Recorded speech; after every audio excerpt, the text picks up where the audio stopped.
muscles and through the armpit. For this one, I'm going to bring my arm up and bend my elbow, which will put a little bit of tension on the nerve right there. And when I do that, I'm going to move my head towards my arm. So again, I'm working on that nerve flossing. When my arm goes down and straight, I'll move my head away. And then I'm going to go back up, bend my elbow, and kind of touch my head with my fingertips, and then straighten the elbow, and my head goes away. So again, I'm looking at flossing the nerve.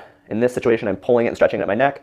In this one, I'm stretching it down here by my elbow. So I'm just kind of pulling it back and forth. Nerve flossing is called nerve flossing because it's kind of like flossing your teeth. You imagine pulling the floss back and forth through your teeth. You're doing that with your nerves. And it sounds kind of crazy, but we do have studies where we take pins and put them in the nerves of cadavers and have found that the nerves actually do slide when you go through these different movements. Okay, so again, think about around 10 repetitions.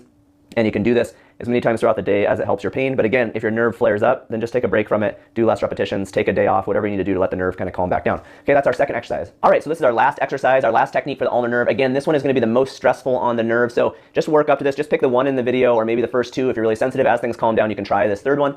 For this one, I'm going to put my arm out straight to start with, my elbow straight, and I'm going to bring my wrist into a little bit of extension. Okay, so what's going to happen here is I'm going to keep my wrist in extension. I'm going to bend my elbow. This is going to put a bunch of tension on the ulnar nerve, and at the same time, I'm going to move my head towards my hand so that the nerve is relaxed here. And then what I'm going to do is move my head away and straighten my elbow and bend my wrist into flexion. Okay, so it's kind of this movement back and forth, kind of this little dance. This one's a little more complicated. You've got a bunch of steps. So when my elbow bends, my wrist extends, and my head goes towards my arm. When my head goes away, my elbow straightens, and my wrist goes into flexion. Okay, so all of these are just going to, again, just sort of